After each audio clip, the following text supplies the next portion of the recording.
नमस्कार साथियों, जय हिंद। हिंदी चैनल में आपका स्वागत है।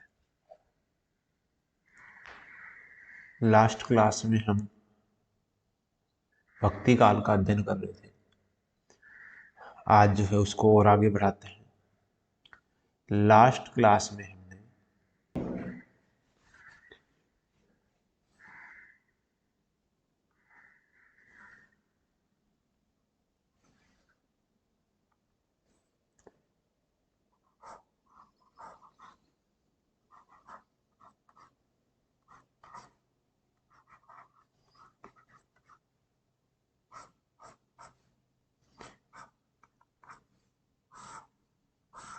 जो भक्ति काल की जो विशेषताएं देखी थी, सभी को पता है कि यहाँ पर जो है मुक्तक काव्य रचा गया है। खंडन मंडन शैली, सदुक्कड़ी भाषा। खंडन यानी कि जो है सभी जानते हैं किसी चीज को नकारना, खंडन करना उसका। और खंडन के अंदर जो है सबसे ज्यादा यहाँ पर जो समाज के अंदर जो रूढ़िवादी जो तत्व थे, समाज के जो विकास को जो अवरुद्ध कर रहे थे, जिनमें जाति पाति, वर्ग वर्ण भेद, ऊंच नीच, ब्राह्मणवाद, पुरोहितवाद, इन सब का यहाँ पर विरोध देखने को मिलता है। कर्म कांडों का, तीर्थाटन का, इन सब का यहाँ पर जो है विरोध देखने को मिलता है। इन्हीं को कहते हैं कि जो है प्रगतिशील मूल्यों की जो है अवधारणा जो है लेकर के चलते हैं। तो प्रगतिशील मूल्यों की स्थापना होना कहीं ना कहीं जो है इन सब चीजों की जो है विरोध करना। इसके अलावा जो है हमने देखा था कि जो संत जो साहित्य है, ये प्रवृत्ति मार्गी है। प्रवृत्ति मार्गी का मतलब होता है संसार से जुड़ाव, सांसारिकता से जुड़ाव। तो हम देखते हैं कि ये गृहस्थों को भी स्थान दे रहे हैं, स्त्री को भी जो है कहीं ना कहीं आदर और सम्मान और स्थान दे रहे हैं। लेकिन जो नाथ साहित्य है वो निवृत्त मार्गी था, यानी कि जो है संसार से कटाव, यानी कि अलगाव। कहीं ना कहीं स्त्री को भी साधना पत्ति में स्थान नहीं देना, और साथ में जो है गृहस्थों को भी जो है स्थान नहीं देना। इसके अलावा जो है यहाँ पर जो है आपको साधनात्मक रहस्यवाद ज्यादा देखने को मिलेगा और भावनात्मक रहस्यवाद कम। जो साधनात्मक रहस्यवाद कहीं ना कहीं जो है साधना पत्ति से जुड़ा हुआ है, और जो भावनात्मक रहस्यवाद है उसके अंदर जो है विरह, प्रेम और जो मिलन संकल्पना वहां पर देख सकते हैं। इसी प्रकार जो संतों के स्वभाव के बारे में बात करें तो अक्खड़ स्वभाव कहीं ना कहीं, यानी कि जो है समाज में जो भी चीज इनको पसंद नहीं आई उनको जो है नकारना एक तरीके से। तो ये हमने जो है संत साहित्य की जो है कुछ प्रमुख विशेषताएं देखी थी। और आज हम जो है कवियों का अध्ययन शुरू कर रहे हैं।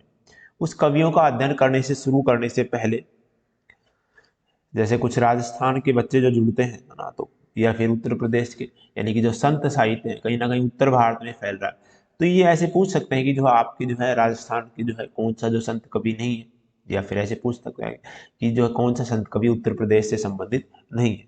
तो ज्यादातर जो संत कवि हैं राजस्थान और उत्तर प्रदेश से संबंधित हैं, तो उनका भी अध्ययन कर लेते हैं। तो जो राजस्थान से जो संत कवि हैं,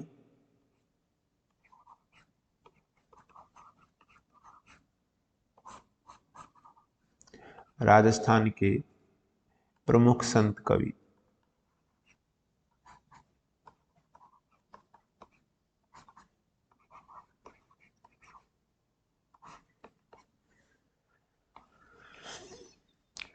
जानते हैं सबसे पहले तो जो है बड़ा नाम आता है दादू दयाल का।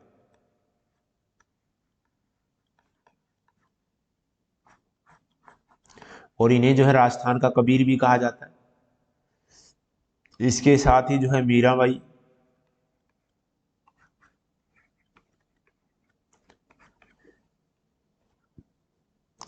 संत पीपा,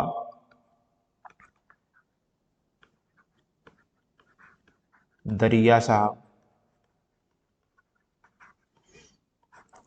मारवाड़ वाले एक दरिया साहब जो है बिहार वाले भी हैं, चरणदास,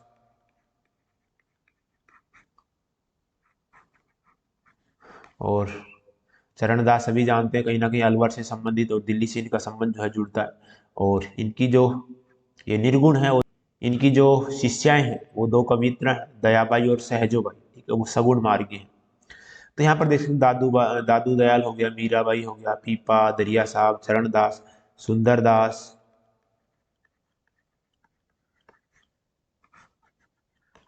और दादू दयाल के जो शिष्यों में जो शामिल होते हैं संत दास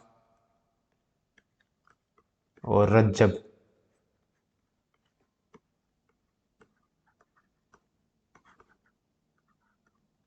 हरिदास निरंजनी,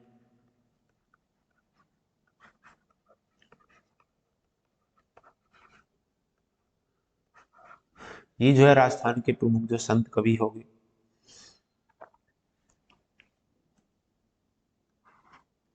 ऐसे ही जो है उत्तर प्रदेश के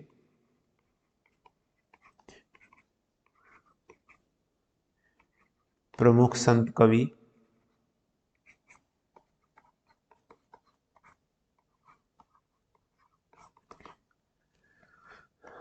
उत्तर प्रदेश के प्रमुख संत कवियों में जो है सबसे बड़ा नाम कबीर दास जी का है।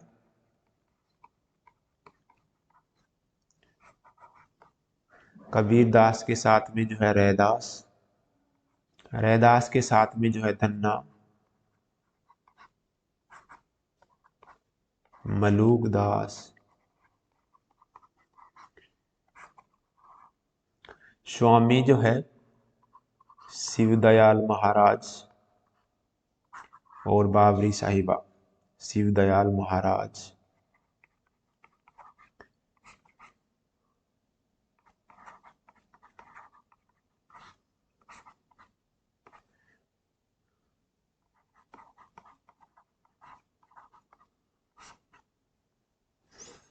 तो ये हो गए भाई राजस्थान के, हो गए दादू दयाल, मीराबाई, पीपा, दरिया साहब और चरणदास, सुंदरदास, संतदास और रज्जब, ये जो दादू दयाल के शिष्य हैं, और हरिदास निरंजनी।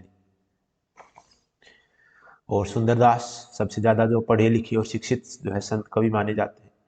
और श्रृंगार रस के विरोधी हास्य का यहाँ पर जो है समावेश देखने को मिलता है, और श्रृंगार रस के सबसे ज़्यादा जो है विरोधी माने जाते हैं। बाकी आगे हम विस्तार से पढ़ेंगे। उत्तर प्रदेश के प्रमुख संत कवियों में जब देखते हैं तो कबीर, रैदास, धन्ना, मलूकदास, ठीक है, और शिवदयाल। और रैदास का नाम तो राजस्थान से भी जुड़ता है, बाद में ही आते भी हैं। और जो है मीराबाई के जो गुरु के रूप में जो है रैदास का वहाँ पर जो है नाम आता है। और इनकी छतरी भी कहीं ना कहीं जो है बनी हुई है राजस्थान के अंदर। तो यहाँ पर देख सकते हैं कबीरदास, रैदास, धन्ना, मलूकदास, शिवदयाल महाराज और बाबरी साहिब। इसके अलावा कुछ और जो क्षेत्र विशेष से जुड़े हुए हैं देखते हैं।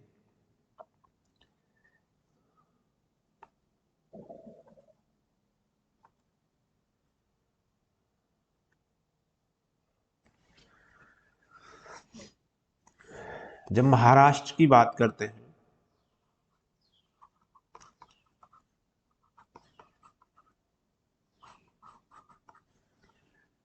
महाराष्ट्र से संबंधित संत जो है नामदेव,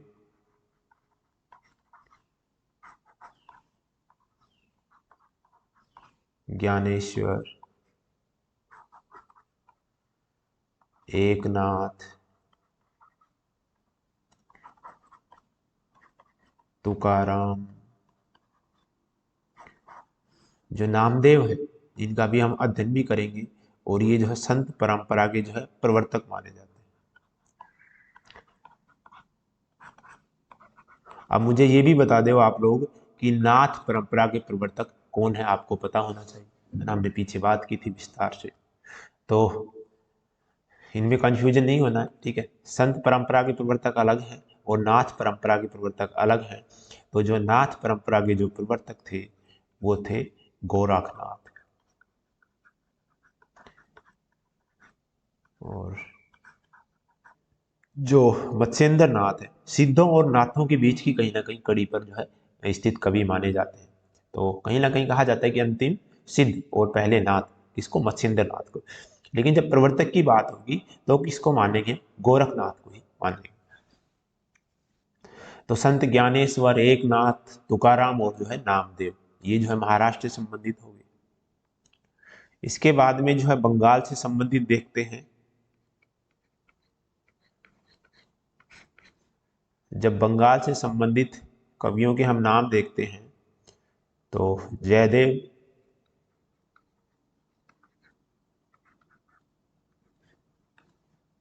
और चैतन्य महाप्रभु,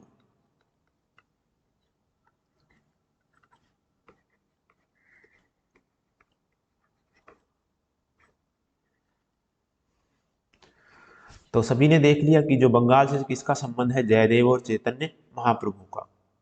और गुजरात से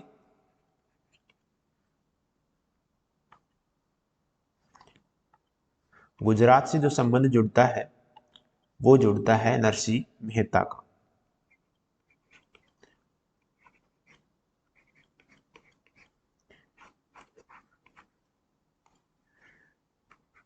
गुजरात के प्रमुख जो संत कवि हैं वो है नरसिंह मेहता।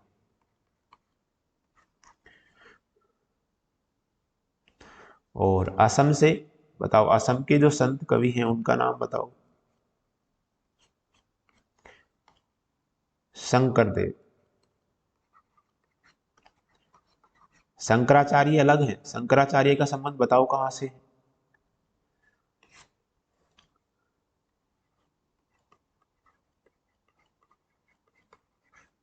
ये वही जो संत परंपरा में नहीं है, ठीक है, ये इससे मिलता जुलता नाम है इसलिए बता रहा हूँ। जो शंकराचार्य हैं उनका संबंध जो है केरल से जुड़ता है, लेकिन ये संत परंपरा में नहीं आते। हम जो संत परंपरा के कवियों का कहीं ना कहीं अध्ययन कर रहे हैं। कश्मीर की जो प्रमुख संत कवियत्री ललद्यद, तो कश्मीर से संबंध किनका है, ललद्यद का।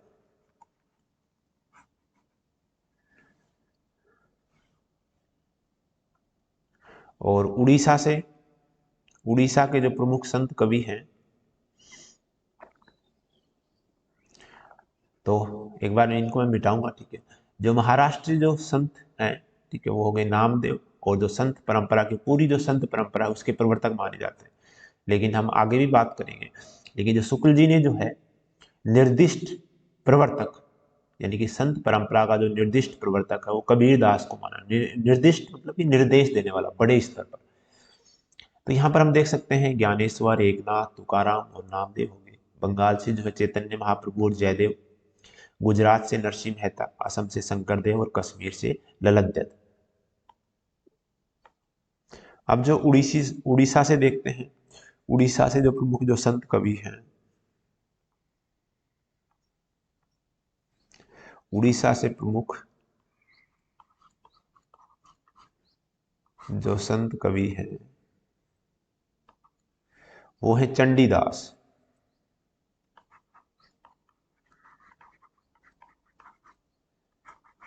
और इन्होंने जो है वैष्णव सहजिया संप्रदाय चलाया।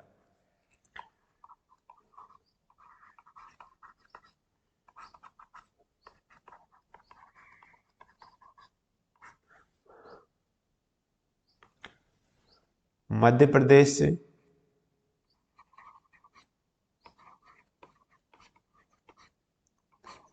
प्रमुख संत कवियों में जो नाम आता है वो है सिंगा जी का। कर्नाटक से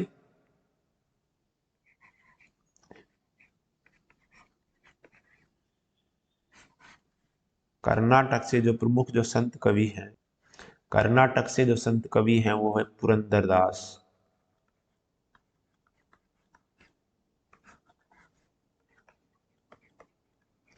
इन्होंने दासकूट आंदोलन चलाया। इन्होंने जो है दासकूट आंदोलन चलाया वहां पर। और तमिलनाडु से अख महादेवी, तमिलनाडु से जो प्रमुख जो संत कवित्री हैं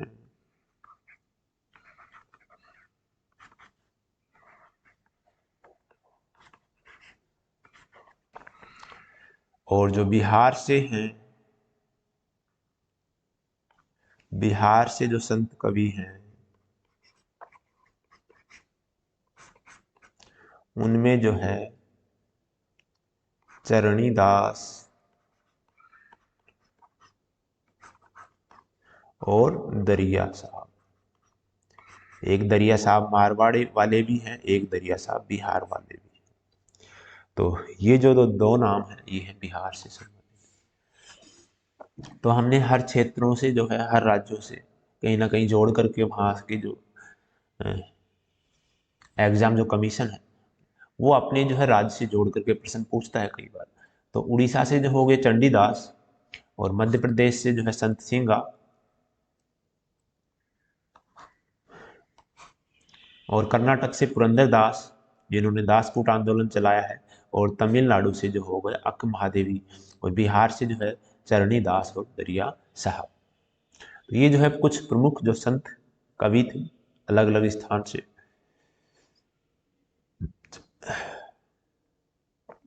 और अब हम करते हैं कवियों का अध्ययन करना शुरू।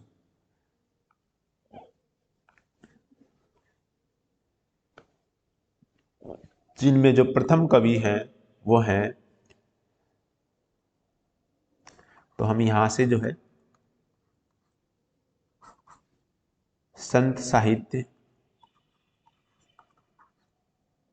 के जो प्रमुख जो कवि हैं,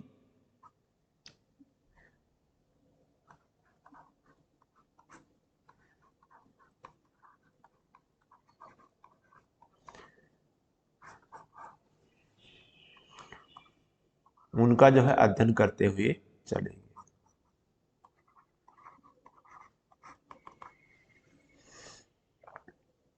जिनमें पहला नाम है, हमने पहले भी देखा है, नामदेव।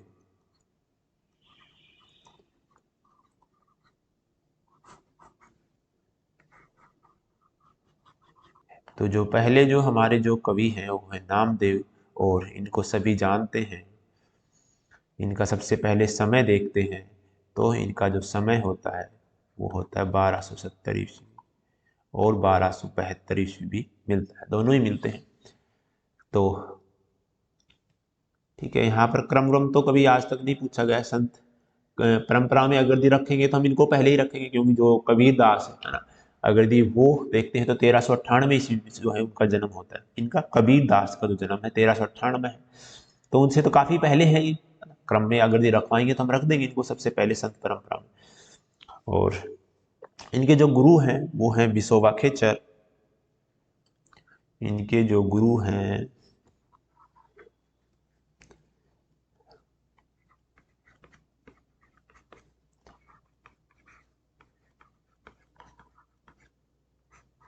विसोबा खेचर। इनका संबंध महाराष्ट्र से सभी जानते हैं, ठीक है।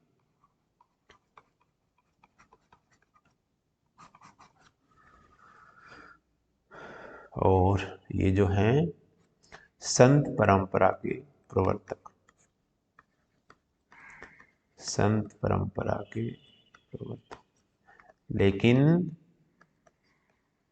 संत परंपरा के निर्दिष्ट प्रवर्तक जब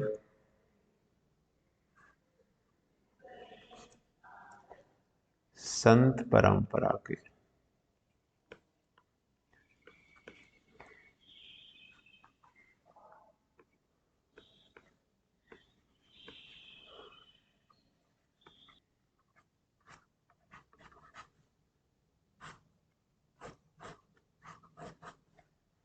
संत परंपरा के निर्दिष्ट जो प्रवर्तक हैं वो कौन है? कबीर दास। और ये कहा किसने है? शुक्ल जी के अनुसार हो गया, शुक्लानुसार।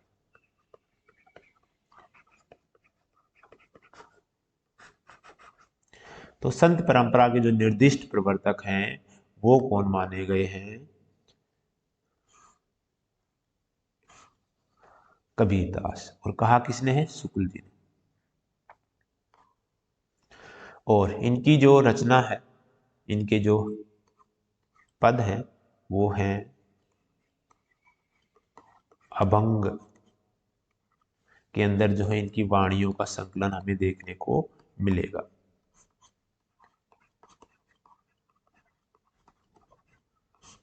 तो अभंग रचना किसकी है? नामदेव की। ठीक, कई बार पूछी गई है। ये जो पहले जो हैं सगुण,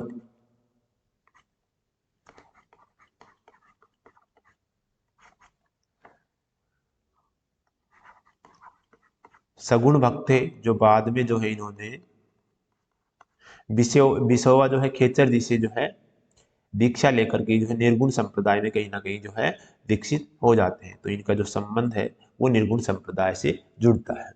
लेकिन पहले क्या थे? सगुण थे। और ऐसी भी किंवदंती है कि ये पहले क्या थे? डाकू थे। बाद में जो है, चलो इनको साइड में लिख देता हूँ मैं, ठीक है।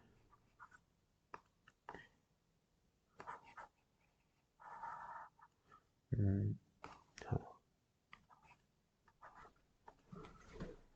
ये क्या थे, डाकू थे, ठीक है।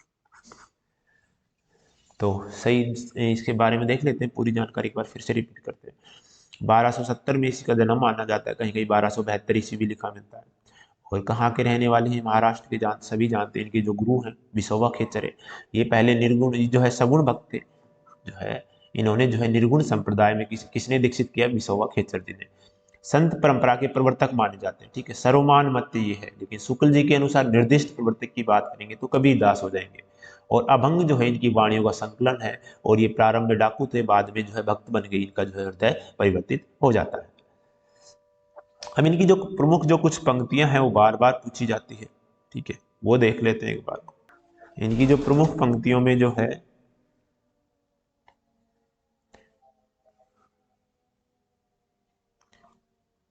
तन मेरी सुई, सभी ने सुनी होगी, काफी प्रसिद्ध पंक्तियां हैं। तन मेरी सुई, मन मेरा धागा, ये वही जो है दर्जी परिवार से संबंधित थे। तन मेरी सुई, मन मेरा धागा, खेचर जी के चरणों पर,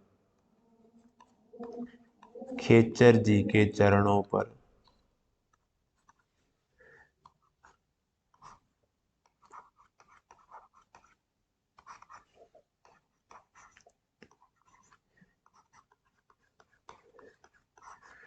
तन मेरी सुई, मन मेरा धागा, खेचर जी के चरणों पर नामा सीपी लागा। तो ये जो है दर्जी परिवार से थे, लिख दे रहा हूं पीछे छूट गया, ठीक है। पद को देख करके फिर से याद आया है, दर्जी परिवार से ये संबंधित थे।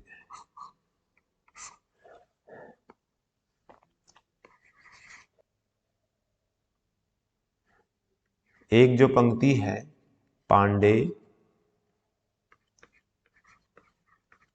तिहारी गायत्री,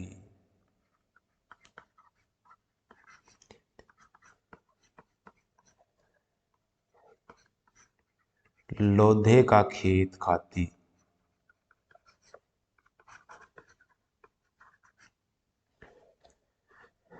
तो तिहारी गायत्री, लोधे का खेत, कहीं ना कहीं जो है विषय वासनाओं से, सांसारिकता से जो है इसका संबंध जुड़ता है।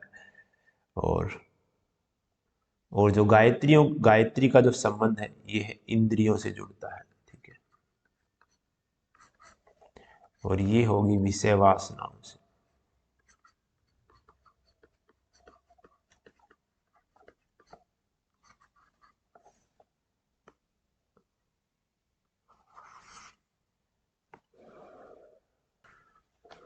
अगली जो पंक्ति है वो है, कहा करऊ जाती,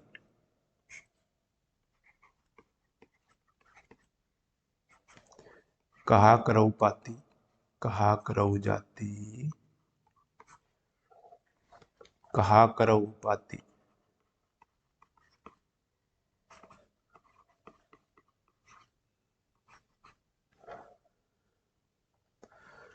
राम जी को नाम जपऊ दिन राती, राम जी को नाम जपहु दिन राती।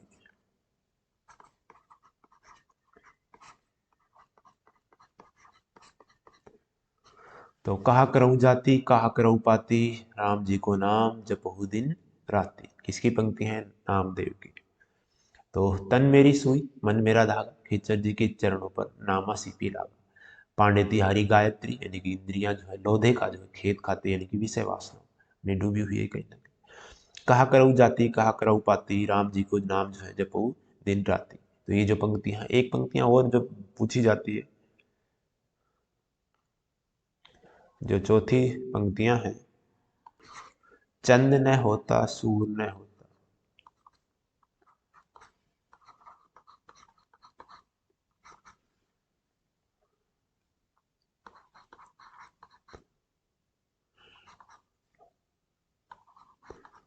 पानी पवन मिलाए।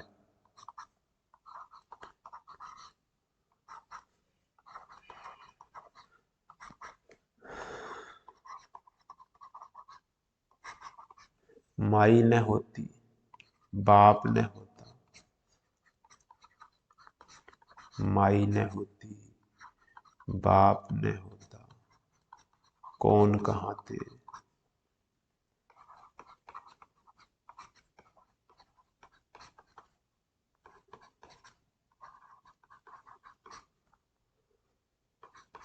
आए या आता, कौन कहाँ से आता। चंद न होता सूर्य न होता, पानी पवन मिलाए, माई न होती बाप न होता, कौन कहाँ से आए। तो ये हम आता नहीं जो है ऊपर से जो है मिलाएंगे इसको, तो आए ही बनेगा, मिलाए से आए। ठीक है,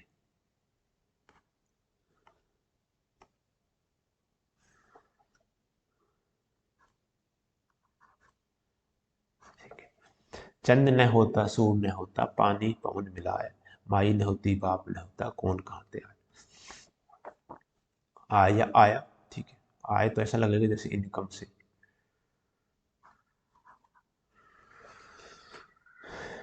चलो, तो ये यहाँ तक जो है हमने नामदेव जी की प्रमुख जो पंक्तियां हैं वो देखी। अब जो है हम फिर से रिपीट कर दे रहा हूँ कि जो नामदेव है उनका जन्म जो है 1270 ईस्वी में हुआ। ठीक है, संत परंपरा के प्रवर्तक हो गए, गुरु विसेवा खेचर हो गए। इनकी जो वाणियों का जो संकलन है किस रचना में किया गया, अभंग के अंदर जो इनकी वाणियों का संकलन मिलता है। और इनकी जो प्रमुख जो पंक्तियां हैं, पहले ये जो है सगुण भक्त कवि थे, बाद में जो है निर्गुण विसोबा खेचर जी से जो है दीक्षा प्राप्त करके ही जो है निर्गुण जो है भक्त परंपरा में कहीं ना कहीं जो है दीक्षित हो जाते हैं। और ये पहले जो है डाकू थे। ठीक है, बाद में जो है ये सुधर जाते हैं और भक्त कवि के रूप में जो है सामने आते हैं। और कहा जाता है कि जो है दर्जी परिवार से संबंधित थे, इसीलिए जो है इन्होंने कहा कि तन मेरी सुई मन मेरा धागा, खेचर जी के चरणों में नामासी पी लागा। दूसरी जो पंक्ति थी वो थी, पांडे तुम्हारी जो है गायत्री, लो देखा खेत खाती है। आगे जो है इन्होंने जो है तीसरी जो इनकी जो पंक्तियां थी वो थी, कहा करऊ जाती कहा करऊ पाती, राम जी को नाम जपहु दिन राती। और चौथी जो पंक्तियां वो आपके सामने, चंद न होता सूर्य न होता, पानी पवन मिलाए, माई न होती बाप न होता, कौन कहाँ से आए। चलिए, अब जो है हमारे जो प्रमुख जो संत परंपरा के जो कवि हैं कबीर दास, अगले जो हमारे जो कवि हैं वो है कबीर दास।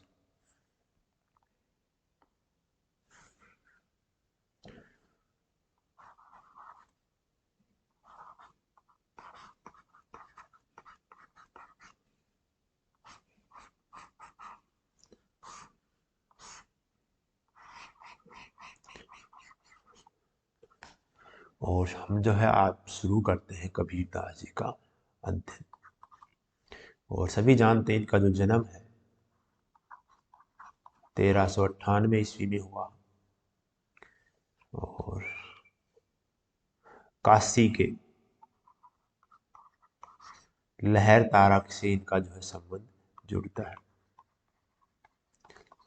लहर तारा जो तालाब है वहां पर कहा जाता है कि ये पानी में जो है नीरू और जो नीमा जो दंपत्ति है, तो इनके जो माता पिता है जिनसे इनका जन्म हुआ उनका तो नहीं पता, लेकिन इनका जो लालन और पालन है वो नीरू इनके पिता और नीमा इनकी माता द्वारा जो है लालन पालन किया गया।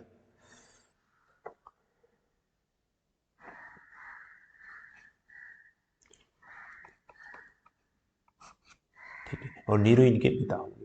तो 1398 में ईस्वी में इनका जन्म हो रहा है। काशी के लहरतारा जो है तालाब के पास ही जो है जल पर कमल के पत्ते पर इनको तैरते हुए मिले थे, और जो है इन्होंने जो है इसका लालन पालन किया। इनकी जो पत्नी का नाम है लोई, और पुत्र कमाल और पुत्री कमाली। ठीक है, इनके जो माता पिता हैं नीरू और नीमा हो गए, पत्नी लोई होगी, और जो इनके जो बच्चे हैं वो हो गए कमाल और कमाली। ये एक जो है संत के रूप में सभी जानते हैं, प्रमुख संत कवियों में नाम आता है। एक साथ में जो है कवि भी हैं और साथ में समाज सुधारक पहले हैं। कवि से पहले भी जो है कहीं ना कहीं जो है समाज सुधारक के रूप में इनका जो नाम आता है।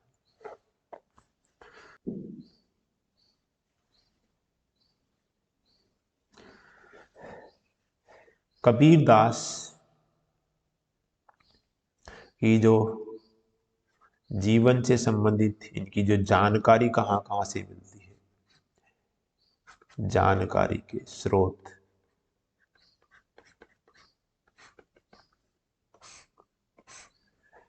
सबसे पहले जो है भक्तमाल से मिलता है, सभी जानते हैं भक्तमाल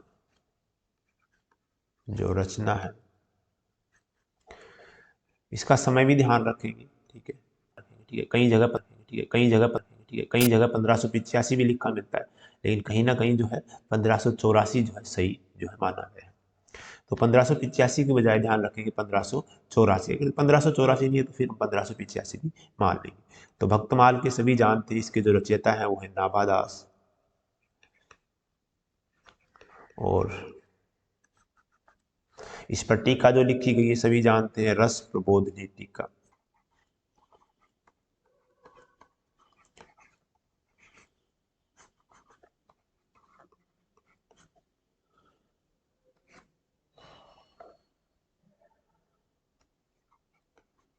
ये होगी भक्तमाल पर टीका, किन्होंने लिखी है, प्रियादास,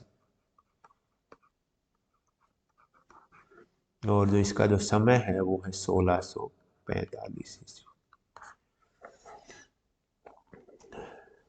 एक भक्तमाल और लिखी गई है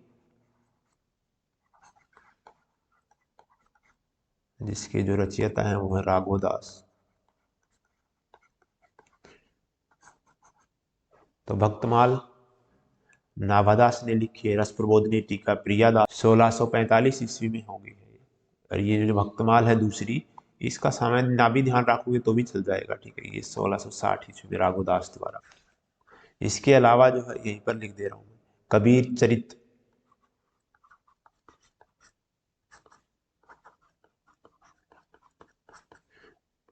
मुकुंद दास द्वारा रचित है ये।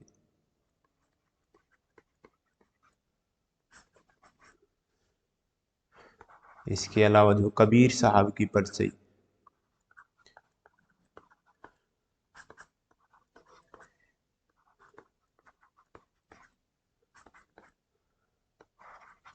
अनंत दास,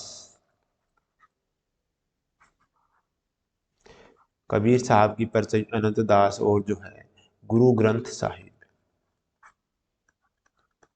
इसका जो संकलन है वो अर्जुन देव ने कराया।